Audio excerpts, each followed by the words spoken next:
Everybody. Thank you so much, Jocelyn, for the introduction to this great new project. This is the first exhibition of Inside Out, and really Bob Rocha, who I see is one of the attendees, really curated this with his daughter Emma Rocha, selecting pieces from the original exhibition, which is still hanging in the museum and will be at the museum at least through January 2021. So please come inside and see all of the pieces when you feel comfortable to do so, but there are a selection of pieces outside for you to enjoy. And this is running for until August 19th, and then there'll be other coming along in the series.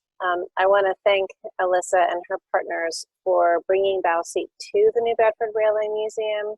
I'd heard a little bit about their program from Bob Rocha and also from Ren Betancourt, who's one of Alyssa's colleagues who's working on a different project with us on Seals in Society, which will be a traveling exhibition coming up this fall and hopefully the next couple of years.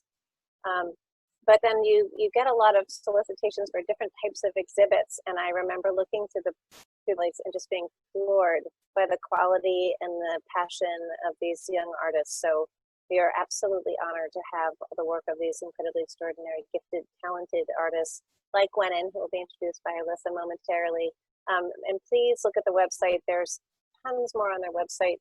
And Alyssa will, I'm sure, illuminate this a little bit more, but my understanding is one can purchase replications or reproductions of these pieces, and all those funds go towards the project. So please go to their website.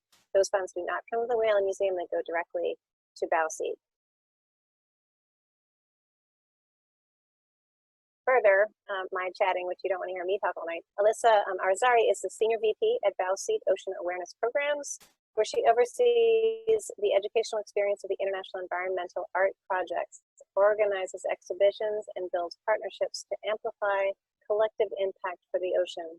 Alyssa holds a BA in Environmental Studies and Art History from Tufts University. I can't think of a better project for you to be working on. Prior to Bowseat, Alyssa was an educator at the Science Barge, the Florida Aquarium, and the Island School, which is very near and dear to my heart, in Eleuthera, Bahamas, and managed studies. An artist, gardener, and climate activist, Alyssa is passionate about helping students of all ages discover and creatively explore their relationship with the natural world. And I can think of very few goals more worthy. So thank you very much, Alyssa and Gwenan, for joining us. And I'll leave it to Alyssa to carry on from here. Thank you so much, Christina. I'm just gonna pull up my screen really quickly. Okay. Can I get a thumbs up that okay, cool, one thumbs up. Okay, awesome. So thank you, Christina, and good evening to everyone that's out there. Again, my name is Alyssa, and it's a real pleasure to be in this virtual space with you all.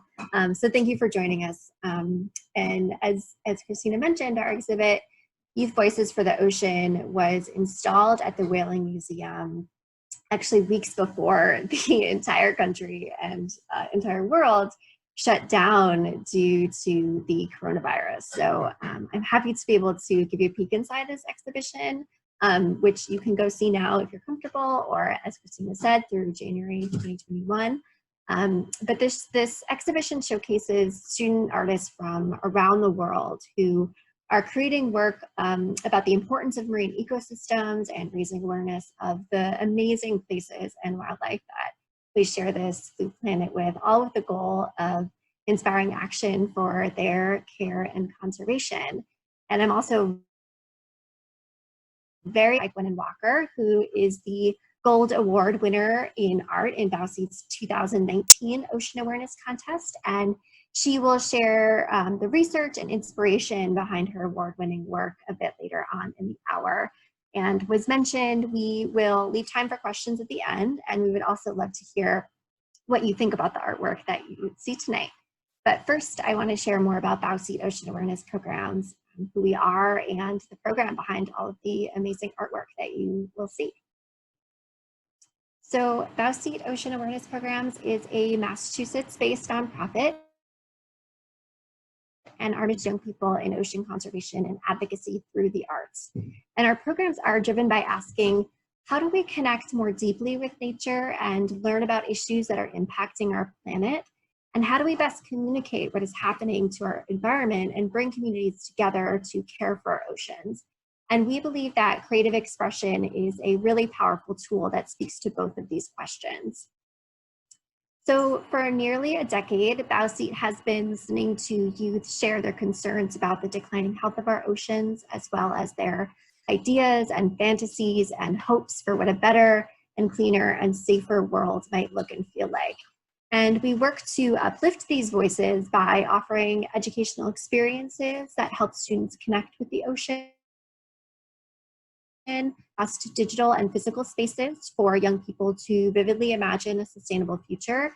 And we empower young people to use their art and their stories and their visions to guide action on personal and community and policy levels.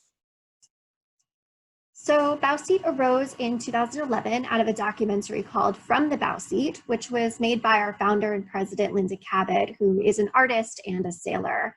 And the documentary focused on ecosystems, communities, and industries in the Gulf of Maine, including the cod and lobster fisheries and efforts to study and protect and Linda's teenage daughters helped write and shoot and produce the film, and she saw that they were engaged and excited in a way that went above and beyond reading about these topics in an article or hearing about them in a lecture. So Bowseat was founded out of Linda's desire to empower youth through imagination and creation to be active stewards of our ocean.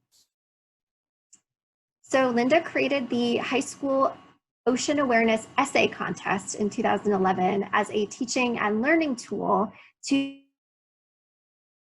course. And over the next several years, the Ocean Awareness Contest evolved to accept submissions in visual art, short films, poetry, and music, and covering a range of topics in ocean health, including plastic, water pollution, oil spills, endangered species, acidification, and of course, climate change. And as we approach our 10th program anniversary this fall, we've had 16,000 middle and high school students from all 50 US states and over 100 countries participate in the Ocean Awareness Contest. We've had thousands of classrooms around the world use the contest every year, and we've awarded nearly $300,000 in scholarships to help advance their passion for the environment. So it's been a pretty incredible trajectory, and we've built an archive with thousands of works of art and creative media that are focused on our ocean. And we use these pieces in art exhibitions like the one at the Whaling Museum, and in our community events, in partners environmental campaigns.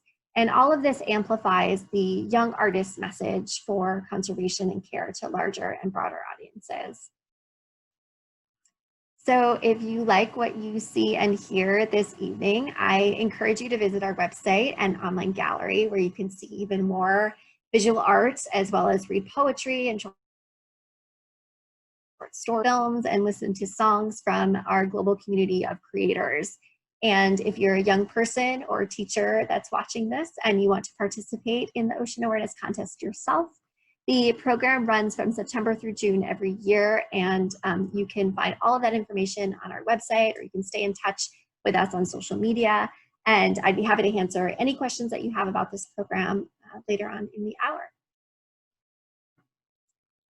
So I'm actually including this student piece as a special addition to this virtual presentation, as it was not originally included. This has participated in our program a couple of years now, and has submitted both visual art, which you can see here, and short stories as well. And I want to share some of her words because I think they really beautifully capture the impact of our program on young artists. So she writes, "This competition is what turned the ocean from just a body of water to a cause.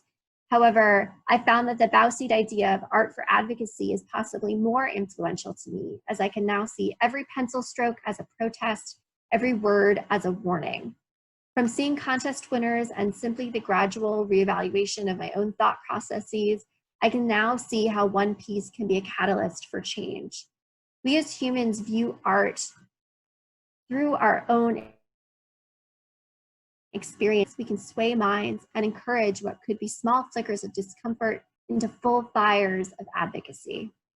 By creating stories we can show how people can turn their world from hurting to healing.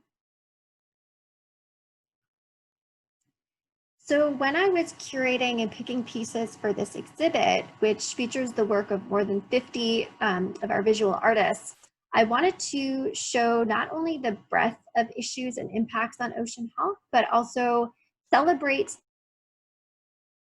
the diversity. We are all connected, and acknowledge the many backgrounds and experience of our artist contributors. So the students range in age from 11 to 18 years old. They come from all over the world. And they have really different experiences with the ocean, from living on a coast to special visits as a child, to never having been to a coastline. So this exhibit weaves together these personal experiences and memories and observations and speculations, and also the knowledge of marine science that students acquire through their creative research. So here, the artist Megan confronts oil spills in the Gulf of Mexico, though she lives in North Dakota. And she writes, quote, "Geographically, you can't get much farther from the ocean, but crude oil has become a big export of our state. Thus, my conscience turned to the environmental side effects of such an industry," end quote. So the girl, which is a self-portrait, is intimately connected to the pelican. She's holding it. And she's connected to it through the web of pipelines that crisscross our country, which are often out of sight or out of mind until there's an inevitable leak or a spill. And MO's Debunked refers to the colorful sheen of oil on water, but it also implies that oil doesn't just produce a, quote, pot of gold, as she says. And we've seen oil poison ecosystems and communities. And in fact, BP's 2010 Deepwater Horizon spill is often referenced as being a really vivid, if not traumatic, visual memory for our students.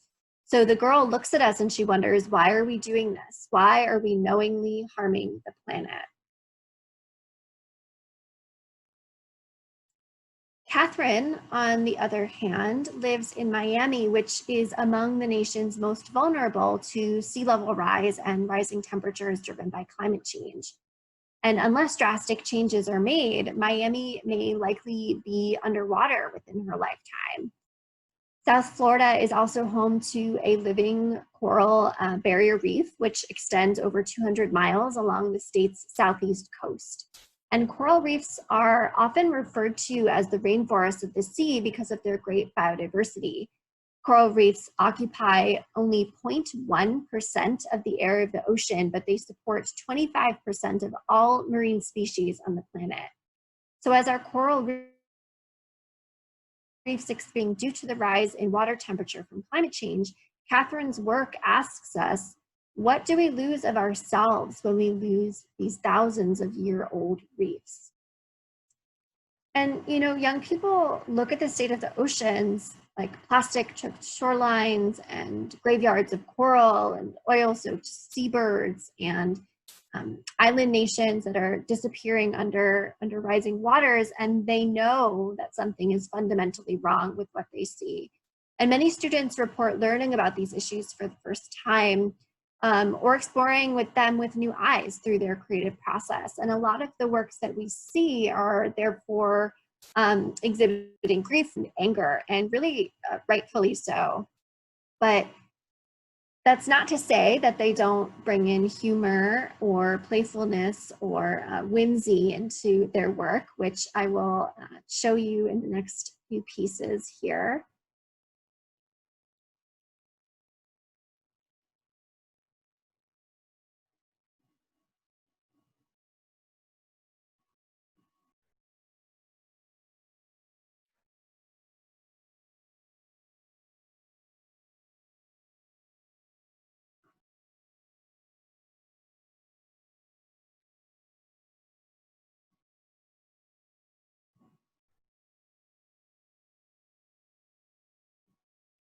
And we see a lot of fantasy too. So in his painting, Zeno is exploring what it could be like if unmitigated climate change and sea level rise forces humans to live in what he calls, quote, extraordinary conditions. So what would our underwater cities look like? He even imagines in one of these jellyfish-like biodome-esque underwater worlds. And I love how this painting incorporates both memory and fantasy about a possible future.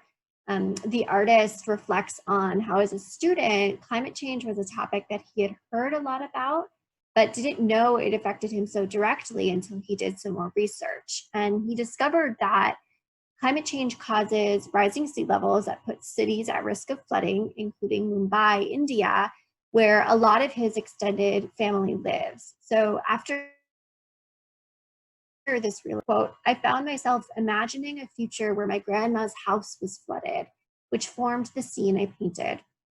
I tried to imagine a real room of the house and how it would look underwater. I imagined how the dressers would be covered by sand and fish would swim past the mirrors. I imagined how the curtains would be suspended in the water and how bleached coral would litter the floor, end quote. So we have many works in this collection that, and I think also wonderful examples of science communication. So for example, Edith's incredibly detailed and layered piece shows how healthy coral reefs support a biodiverse ecosystem and the process of global warming fueled coral bleaching over time and what that does to the entire ecosystem. And this piece is actually on display at the museum as a series of static images. So an upside to this virtual space is I can show you the piece in action, so to speak. And this kind of work really takes hours of research, right, to create. And we hear from both student and that use the program that when students are exploring a scientific or an environmental material in a way that allows their curiosity and their imagination to be a part of the learning process, they connect with the information in a way that's much more personal. So we see that art making really is a tool to develop or strengthen a personal environmental ethic, and that ethic is going to inform the choices and behaviors that we make in relation to environmental conservation and advocacy. And here, Hannah also used layers of paper to illustrate what she describes as the, quote, fragility and intricate beauty of the Great Barrier Reef. So she writes, quote, as the corals fade in color, marine life disappears. I learned to appreciate each coral's form through hours of meticulous paper cutting. I hope my work inspires you to discover more about coral reefs and consider how our actions on land impact our seas, end quote. And a couple of years later, Hannah continues to explore and focus on the studio art major at the University of Pittsburgh, and she is actually one of our alumni art judges now for the Ocean Awareness Contest. So when our students describe their work in their artist statements, many remark that through the creative process, they strengthened this emotional connection with marine life and the more than human inhabitants that we share this planet with. So this is really exciting to me because this sentiment illustrates care and compassion that's woven into their imagination and creative process. And research shows and demonstrates that empathy towards wildlife is an important factor in predicting an individual's willingness to take conservation action. So here in her painting, Erica creates a gorgeous altar-like scene to which she honors puffins, who are threatened by global warming, of their primary and most nutritious food source, the herring, particularly in the Gulf of Maine, which is warming faster than 99% of our world's oceans. So Erica frames the seabirds with white roses, which she writes are often used at funerals to portray innocence and sympathy.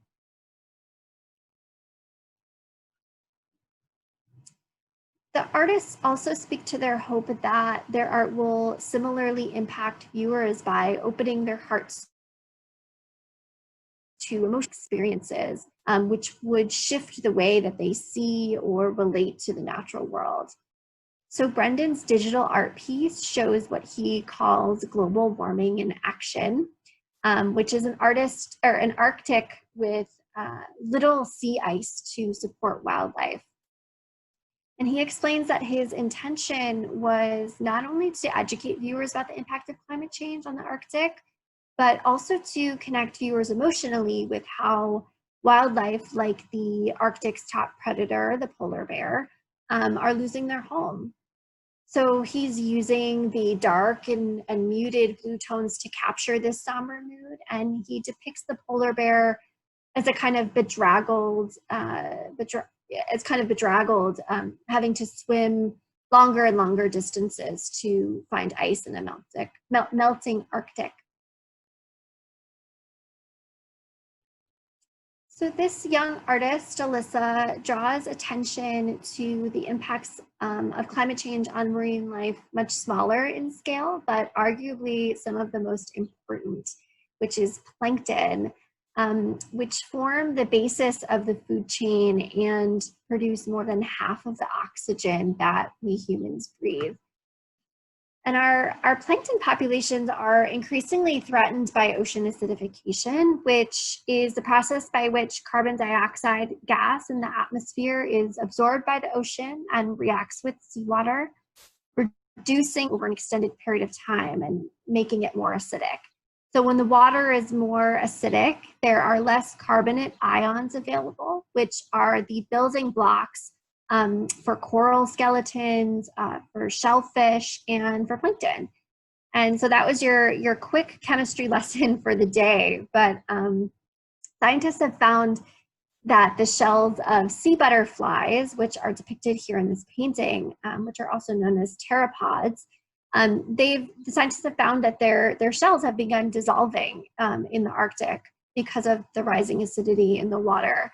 And the loss of these organisms would impact the entire Arctic food chain, from fish to large marine mammals. But of course, it's not just marine life who are impacted by diminishing ocean health or accelerating impacts of climate change, but also the billions who rely on the ocean for food, or the millions of climate refugees who are forced to leave their homes and their ways of life as sea levels rise. And this artist specifically draws attention to how climate change increases global inequality. And she writes, quote, "The bright poppy colors, the sensual pose of the woman relaxing in the bathtub, the surreal situations of the overflowing water and the blown up diver suspended in midair create a feeling of dreamlike ease, showing the ignorance and indifference in which the affluent live, shielded from the worst effects of global warming by their social privilege. The wealthy and even ordinary people in well-off countries add to global warming every day, simply going about their ordinary lives," end quote. So those who bear the brunt of the consequences, like extreme weather events, flooding or drought and water scarcity, which you can see here in her artwork, these are the world's most vulnerable and often the poorest, who we know are of color. And when we're thinking about solutions to fighting climate change, we really need to be able to prioritize these frontline communities that are going to be the most impacted.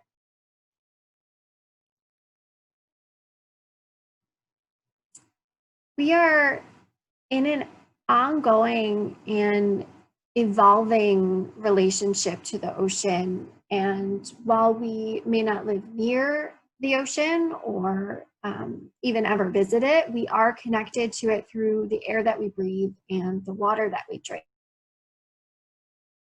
About this painting are the ways in which the artist is thinking about this relationship. So as the clean water from the cup is going through the human, the water gets dirtier and dirtier. But the human form is also the ocean, which is filled with increasing amounts of plastic and wildlife that are impacted by marine debris and pollution. So we see the Bowstate team, when judges, we see many interpretations of anthropomorphizing in student artwork, depicting the ocean as a suffering individual, usually as a woman and often as mother. But I think this painting does something different, which is that our bodies of water, both the ocean and humans, are one and the same.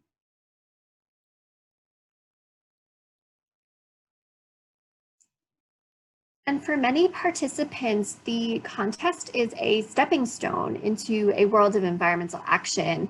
The artistic process is a means for them to investigate knowledge and feelings around issues, shapes their attitudes about their own power to make a difference, and it helps them find and share their voice. And over 70% of students tell us that the contest actually increased their knowledge about the ocean, but it also impacted their worldview and their behavior. And nearly 90% report that creating art helped them personally connect with conservation topics, and particularly climate change. They articulate a sense of empowerment that motivates making changes in their person, and having that expand outward to advocate for change at home or at school, or locally and nationally. And importantly, participants say that after creating something that expresses their feelings and visions for the future of our planet, they feel hopeful. And I think a big part of that hope is that young people know that the future is not yet written. So in Dennis's Book of the Earth, he portrays the past in the first chapters, the present in the middle of the book, and the future in the last chapters, which he says, quote, will depend on man and his attitudes, end quote. And in fact, a major new scientific review reports that the world's oceans and marine life could be restored within a generation, which requires taking immediate action on climate change. So what emerges from the collection is a reminder of what is at stake if we don't change course urgently, radically, fairly, and compassionately. And I have to say that my favorite thing about working with Gen Z is how they speak truth to power. They call out the violence that's being done to other living beings. They question the systems and perpetuate this violence.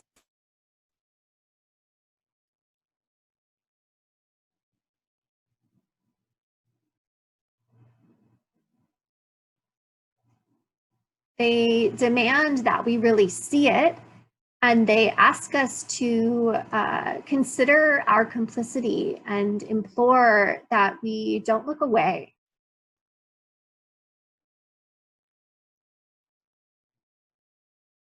And finally, they invite us to participate in our planet's and our own healing.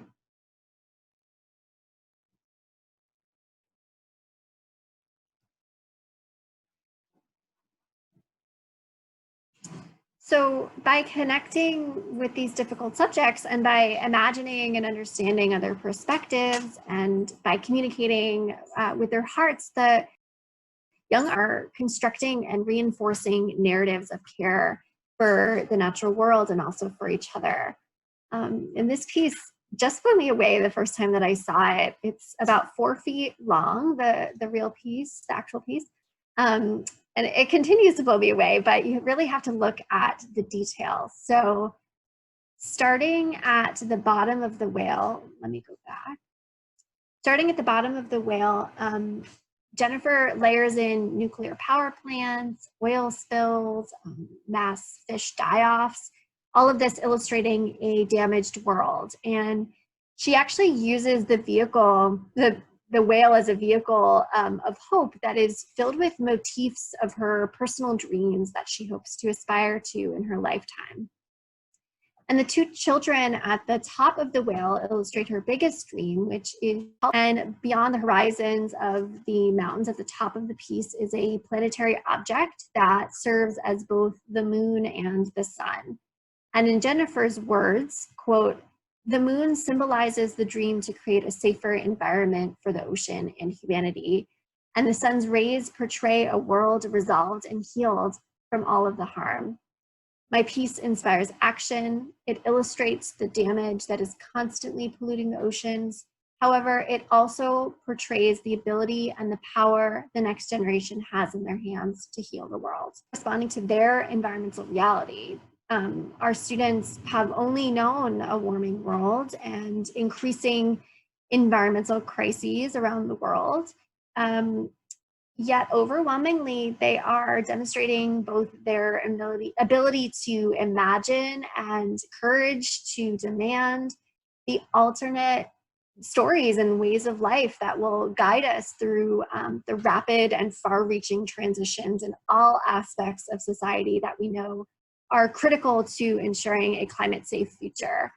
And by sharing these personal and emotional responses, our students are imagining beyond themselves, understanding the need and exchange, not just in the short term, but for future generations of life on Earth.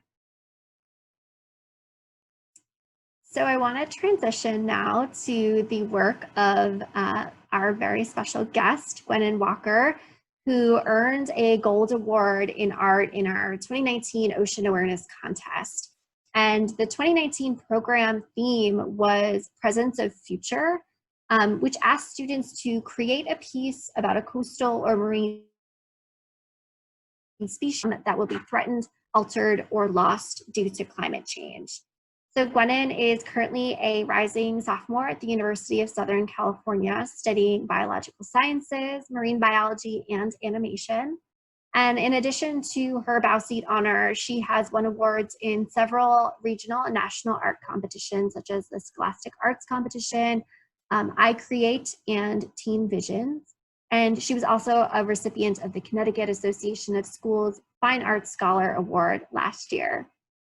And Gwenan is hoping to pursue a career in astrobiology, the marine sciences, or animation, and is working towards creating and producing her own animated short. And Gwenan, it is such a joy that you are able to join us this evening and share more about your stunning piece. So I really look forward to hearing what you have to say. Thank you so much for having me. I honestly never imagined that this piece would reach the scope that it did. It was initially just a piece for one of my concentration artworks for my year in AP studio. So the fact that so many people have seen it and have drawn inspiration from it or have just been able to see my work is just amazing. Listening to all your stories about where other students found their inspiration from, I think I came from a really unorthodox standpoint. My first inspiration for this piece came from a lot of my visits to the Metropolitan Museum of Art, because living in Connecticut, I had the privilege of being able to go into New York City a lot, and that was really one of my favorite places to go. So, for sort of the Greco-Roman bust that I have in this piece here. And I guess I sort of, after a few years, found some irony in the way such art museums were depicted. Most of the work that I saw, at the most transpassed only about 2,000 years. A lot of it was so recent. And I found sort of an irony in our ability as a human species to dissociate ourselves from the past and to see the present as something that's really just unchanging. Or, at the best case scenario, to see the present as something that will never be altered, and looking at the past as something alien and foreign. So I guess that sort of drew me towards more recent artwork.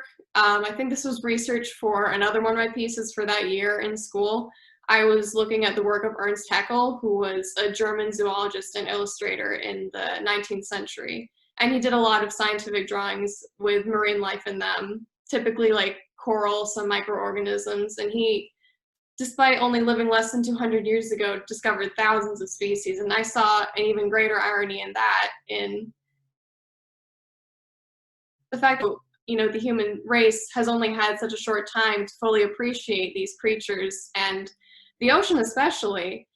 And now it seems like his work, you know, in our generation is going to be commemorated not for the discovery of a new species, but for the death and the extinction of it. And that his work will be one of the few things remaining of some of these species if we do not alter our actions. So I suppose my piece at the end of the day was sort of a prediction of what maybe art in the future will look like, or perhaps I suppose what scientific artwork will look like, sort of a commemoration of ocean life, not because it has been discovered and because it's been fully appreciated, but because it is now a relic of the past, just as so many of these ancient civilizations are to us now. So that was really my main inspiration for this, was just sort of to depict how history has a tendency to repeat itself. And I feel that we are at the precipice of seeing a very strange way, not commemorating the works of humans who have been long forgotten, but sort of mourning the loss of something that has remained so consistent in our lives as a human species that will soon be destroyed. I think I remember reading in your artist statement that you were also inspired by the underwater sculptural installations of Jason DeCare Taylor, thinking about the capacity of coral to adapt and be resilient, but if we take action to provide those conditions for them to do so. So I remember thinking, and I still think, that I just so love how you play with time, different layers, as you've been speaking about. And another kind of piece to that is the sitting with both destruction and grief, but also the hope, right? That we can take action and that we can, restore these sites, or at least, that we can change our ways soon enough that we don't have to just remember coral through scientific illustrations or through these artifacts. So yeah, this piece, as you know, became kind of the poster child for the next year of the contest, thinking about climate hope, which was our 2020 theme. And I, as you said, so many people saw it and drew inspiration from it. And there were several pieces this year that you could see were really drawing inspiration from it. So that's one of the really wonderful parts about the Bausi community, is this kind of ongoing sharing of inspiration from year to year to year. We greatly appreciate not only your participation in the program and the really powerful voice that you lend to and through your artwork, but your continued use of your artistic talents, thinking about this in animation and marine biology. I just love that. Thank you so much. Yeah. I'm really excited to see the work for this year then. Yeah, yeah, me too. And tell me, what is the animated short that you're working on? Well, I haven't finished it quite yet. I have found in my year of exploring animation than drawing one image, but it is going to be entitled The Voyager, and it will essentially be about how the world could potentially look in the future. And honestly, I think I drew a lot of inspiration from this competition, sort of designing the story for that animation, because a lot of it is advocacy through youth. And I think, the hope in the younger generation to potentially learn from the mistakes of hopefully make a difference. So, yeah. Wonderful. Thank you. Christina, do we have any questions from the audience? I don't see any questions, but I have a question. Yeah. For Gwenan, and just wanted to find out, as a museum curator devoted to conservation and trying to speak to your generation, I mean, those projects that Bausi has created is extraordinary, and you're so well spoken, and all of your peers are so well spoken, and they're so thoughtful, and I love hearing your description about this piece, because this is actually one of my absolute favorite pieces from the show. Thank you so much. Extraordinary. But like, what can we do, or what can museums do to make a difference? What do you wish we did that would speak to you guys, be more, make more of an impact? Because it's something we're all desperately trying to do, and I feel like we don't always connect with the Gen X's. And I'd love to hear your thoughts on, what have you seen that speaks to you besides the Met? I mean, and Bow-Seat, what can museums do? Like, this is a time for change, and we're all reinventing our present and future at the moment. In complete honesty, as someone who has always loved museums, I'm probably not the typical Gen Z to be. I think something that I've always found really interesting that museums and aquariums, or really sort of any higher institution of learning, will do is they'll not only look towards the past, but they'll also provide information about the future and what people could do in terms of conservation. Because I remember at a younger age, knowing about climate change and global warming, but, not really knowing how it worked exactly. Like, I knew it was a thing that was happening, but I never fully understood like the extent of the issue or what I could do to help besides put paper in the blue recycling bin when you're at school. So I guess my best answer would be setting up a museum exhibit to just maybe think about, I guess, not just looking at things from a past perspective, but also a future, because it's all sort of connected. And I think that would make it more relevant to people now, because I feel like so many people in generation are so worried and stressed and afraid of what's going to happen when we're the adults and we're going to try to have to fix all of these problems. So I guess the more information we could all have, the better, but that's just me. That's amazing. And I mean, I'd love to hear about your next project when that comes to fruition. Thank you. And I just want to also ask Alyssa, like, what do you guys see coming up next? What's coming up next for Bow-Seat? Yeah. Well, our 2021, which is our 10th program anniversary, is launching in September. So we will be kind of revealing the theme in a couple of weeks, so folks can stay tuned for that. Of course, it's going to be thinking about how we're all connected to the blue planet, no matter where we live, which is something that more and more we're thinking about the ocean, and that connects us all. And even our last year's theme, Climate Hope, we kind of expanded the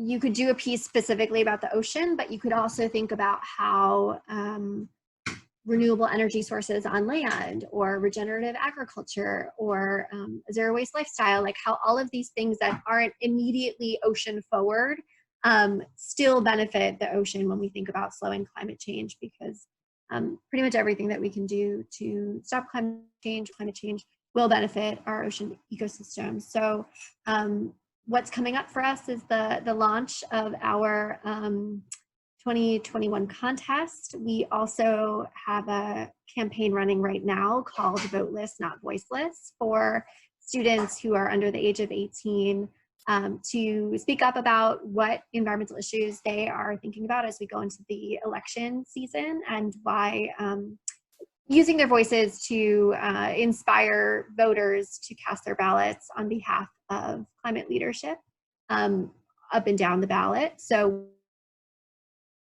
we are, and then we're also going to be launching a youth council so that we can get more youth leadership that's actually advising Bow-Seat's creative programming. So we're really excited about those programs in the next couple of months.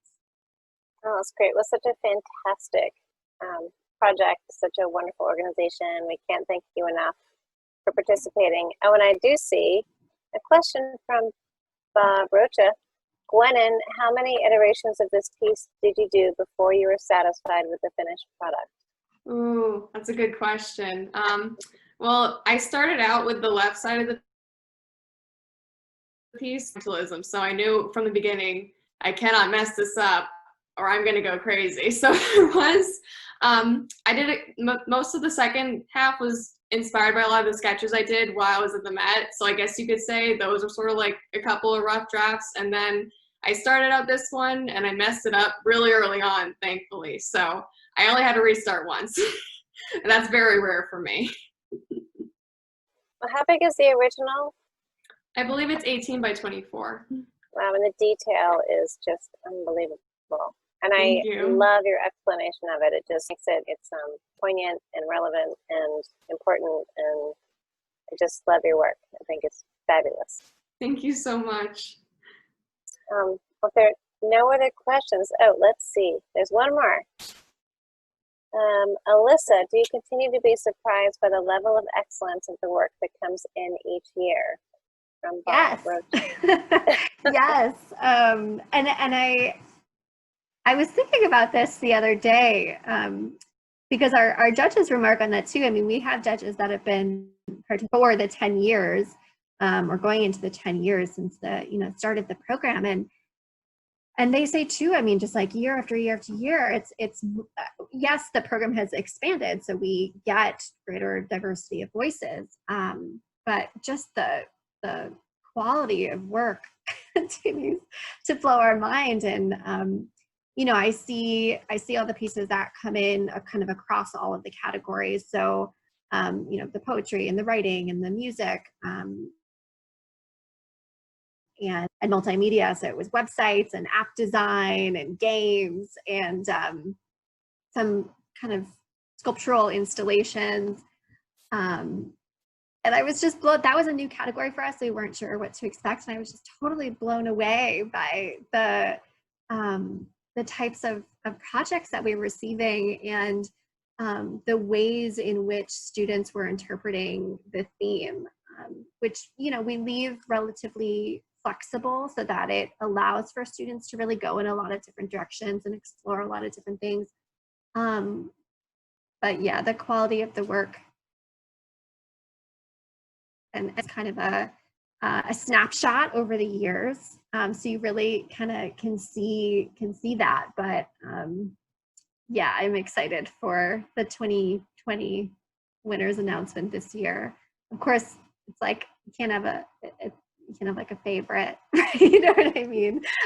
So I love all of them equally, but it is quite special to see to go through our online gallery and to see all of them together. It's just a really amazing experience. For being here with us and for sharing the show with the New Bedford Whaling Museum. It's just been a gift to us, so we really appreciate it. And thank you so much for letting us extend it until February. So anyone watching, please come by the New Bedford Whaling Museum to see a larger selection, and also please come and see the Inside Out if you're not comfortable coming inside, and look at the Bow Seat exhibition website, the Bow Seat website, to find out more about the organization and all of the wonderful things they're trying to accomplish. But really appreciate sharing all of your work with us. It's a fantastic project and we're thrilled to be a part of it. Thank you so much for having us.